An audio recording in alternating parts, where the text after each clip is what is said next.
Straight ahead, a local sheriff wants to drive criminals right back to the Big Apple. The governor says New York's banks are okay for Y2K. Candidate Gore speaks out about marijuana. And Jim Carrey earns praise for his portrayal of Andy Kaufman. Stay with us. It's 5 o'clock. News 10 starts now. Good evening, everybody. I'm John McLoughlin. And I'm Tracy Egan with the top 10 stories of the day. 24-year-old Kimberly Bennett is charged with sexually abusing physically helpless residents at group homes in Warren County. The Hudson Falls woman who worked at the homes for a year confessed to fondling the patients. Arrested Tuesday, she's now released on her own recognizance. More on the story coming up. A big scare for cops last night in Albany. Police say 32-year-old Robert Stone of Troy attempted to pull a .357 Magnum on Officer John Fitzgerald after Stone was stopped on suspicion of drugs at Pearl and Madison. But after a struggle, Stone and 19-year-old George Bushy were arrested and taken off to jail. The fight comes a month after 2 officers were shot in Arbor Hill. Children are back playing at the Allendale School playground on Connecticut Avenue in Pittsfield. The 12.5 acres were sealed off last summer so crews could remove PCB-laden soil. 41,000 cubic feet of soil had to be removed. GE caused the contamination and it paid for the cleanup. In Albany, the cost of parking at 2 city lots is going up. The lot at Hudson Avenue near the Pepsi Arena is going up $10 to $95 a month. At the Quackenbush lot near the Palace Theater, the rate is also going up $10. It'll be $65 a month starting in February. New customer service program started today at the nation's major U.S. airlines. The new plans call for the airlines to be more upfront about the lowest airfares and give travelers at least 24 hours to cancel a ticket. Airlines also have pledged support for increased lost baggage compensation. In Berkshire County, state and local police are still searching tonight for the gunman who robbed the Cooperative Bank in downtown Great Barrington. He entered the bank shortly after noon, showed a gun, and demanded money from one of the tellers. He escaped on foot with an undetermined amount of cash. In Mexico, authorities have uncovered a secret cocaine processing plant. It's located near the mass graves discovered last month just over the border from El Paso, Texas. More than 1,000 gallons used for processing the cocaine. Chemicals used for processing the cocaine are among the items found.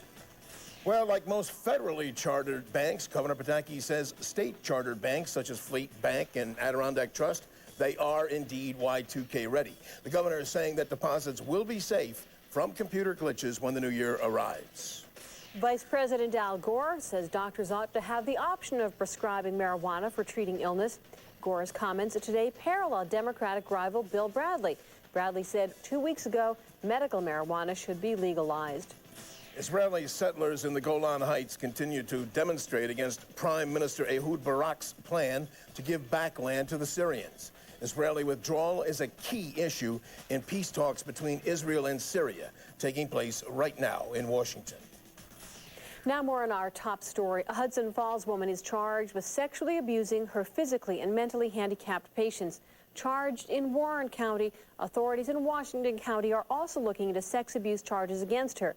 News 10's Jennifer Leuck joins us with more. Jen. Well, Tracy, the official papers say she showed remorse after confessing to the abuse, and that's why a Warren County judge released the 24-year-old Hudson Falls woman on her own recognizance.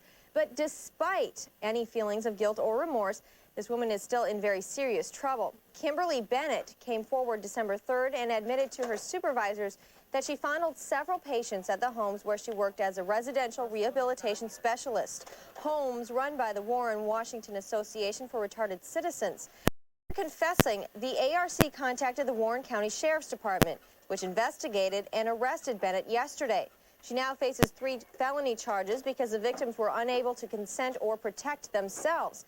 ARC Executive Director Mary Marcantonio tells us her organization does extensive background checks on all its nearly 300 employees, but she says there's little more they can do. Marcantonio is shocked by Bennett's alleged actions and says she'll do whatever she can to make sure it never happens again. I feel like we really make a difference in the lives of the people we serve, and you know, we're there for them and their families, and I think we're a very important part of our community. Bennett no longer works for the ARC. She is now out of jail, but Washington County authorities are looking into whether any abuse occurred in the ARC homes in their county. Bennett worked at several homes spread out through the two counties. Reporting to you live from the newsroom, I'm Jennifer Leuck for News 10. Jen, I assume they had done a thorough background job at the background check on Bennett at the ARC before they even hired her, right? Very, very thorough. They check into everything that they can, but she is a first offender. The Warren County Sheriff's Department says they know of no other offenses for her, so that's why any background check would not have brought up this kind of possible offense, because this is the first time she's done something like that. And also, she said she felt so guilty, that's why she came forward. She felt like she just had to tell someone. Thank you. John? Tracy, a much more pleasant story making news tonight. The day that hundreds of school children in the Berkshires have been eagerly anticipating for months. The backhoes have left, the ribbons have been cut, and it's now a child's delight at the Allendale School located on Connecticut Avenue. Dan Levy was there, and he has this report.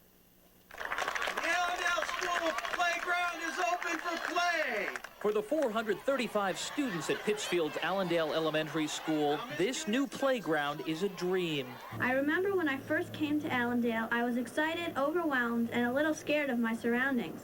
And the playground was so big, I felt like a mouse compared to it. The mice now have 12.5 new acres on which to play, to run, and to have fun. But most importantly, their school recesses can now be enjoyed, officials say, without the threat of toxic contamination.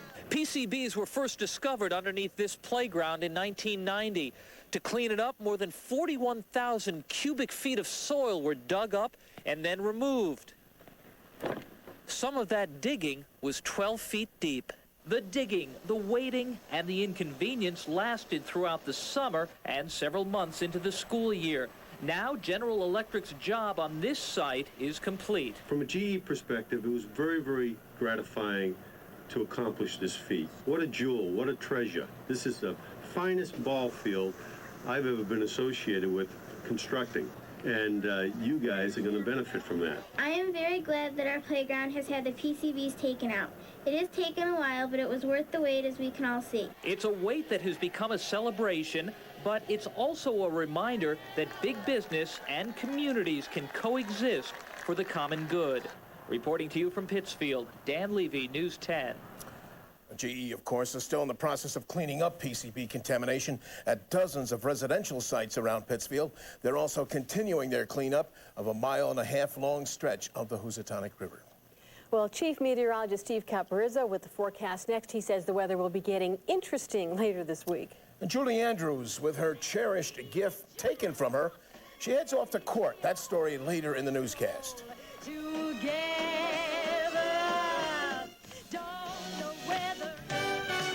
Live, John McLoughlin, Tracy Egan, and Chief Meteorologist Steve Caporizzo. News 10 at 5 o'clock will continue.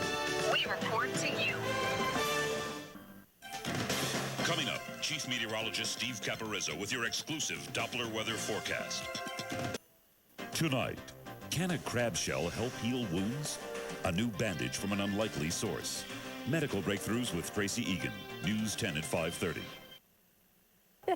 They're looking at the promo for the medical breakthroughs, and all they can think about is how good those crabs would taste with butter. Put some tartar sauce on that thing. You know, I'm still thinking about last night with the peanut butter, was it ribbon candy? Yes. I mean, that was absolutely amazing. Very, very good. It was the best I've ever had. The Boston Candy Store up in Glens Falls, yes. And their peanut brittle, even better. And my dentist loves you both. Let's check out what happened in Australia. Got to show you this because they had, don't forget, south of the equator, it's going into summertime as opposed to our winter. They had Typhoon John move into northwestern Australia late yesterday and last night. This is a biggie. Top winds have gusted up to 185 miles per hour. Sparsely populated area, so they had some damage, but obviously if it hit a big city or town, it could have been much worse, and that is a major deal for them. And by the way, typhoons that strike Australia, the locals call them Willy Willies, as opposed to typhoons or cyclones. 5 o'clock temperature here, cloudy. Temperature right now at 40 degrees. We are at the high temperature, southeast wind at 5 miles per hour. You know, last night we had that messy mix of weather, sleet, a little bit of snow, and this morning some slipping and sliding on some of the secondary roadways, but not a lot of snow. For you snowmobilers and skiers, you have to be patient a little bit longer, but some places up north had some snow. Stillwater Reservoir in Herkimer County, 4 inches. Paseco Lake in Hamilton County, 3. Newcomb had 4 inches. South Lincoln, Vermont had 4 inches of snow. And even in the hill towns west of Albany, Rensselaerville had 1 inch, East Jewett 2, and over towards Cobleskill, about 1 inch of snow and sleet combined. It wasn't a big storm, but enough to cause some messy going on the roadways. All right, here's your satellite loop, and today some very stubborn low clouds have persisted over us, and that's a problem you have this time of year. The sun is just not strong enough to burn these clouds off, and that was the case today. A little murky weather with some drizzle, and that was about it. Notice to the west, quite a storm system out in the Great Lakes. This is rain on the winter radar. Back in here, we have some snow.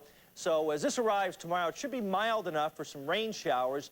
Then with the cold air coming in, may have some snow showers. 39 here, 45 at Rochester, and look at Buffalo tonight at 47. A lot of cold air to the west. In fact, temperatures just north of the plains right now in the single digits. And we're going to see a glancing blow of that cold air come in here tomorrow night and for the second half of this week and for the weekend. So tomorrow, a couple of rain showers.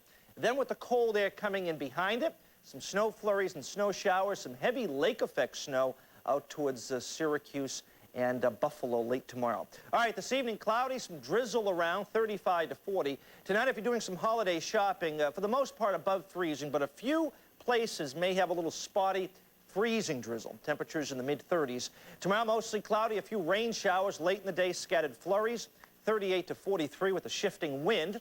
And your 5-day forecast, colder weather Friday into the weekend, scattered flurries and snow showers. And then Sunday, got some question marks there because there could be a big storm on the coast. Not sure if it's going to affect us, but it does bear watching. We'll keep you posted on that. Colder weather on the way, though. To be expected. Normal weather for this time of year, absolutely. Thank you, Steve. All right, Thanks, guys. Steve. Our check of the News 10 News Zone starts in western New York, where a rare weather occurrence has lowered the level of Lake Erie. High winds forced the water levels off of Buffalo to recede by several feet, but in Toledo, Ohio, on the banks of the lake, the water was 5 feet higher than normal. Experts say the water level is expected to return to normal by the end of the week. In Vermont, farmers have put away their manure spreaders. Today is the first day of Vermont's winter ban on the spreading of manure. The 5-year-old winter manure spreading ban was enacted to protect water quality.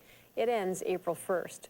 In Adams, Massachusetts, a hunter's bullet narrowly missed a man cooking breakfast in his home on East Mountain Road. Glenn Alaboza called police but declined to press charges against the 2 hunters, one of whom is his neighbor. However, the state environmental police are investigating the incident. Some local law officials say that New York City's success in fighting crime is actually leading to a rise in crime here in the capital region. That's the topic for the hot seat next. But first, here's a look at the day's final numbers on Wall Street.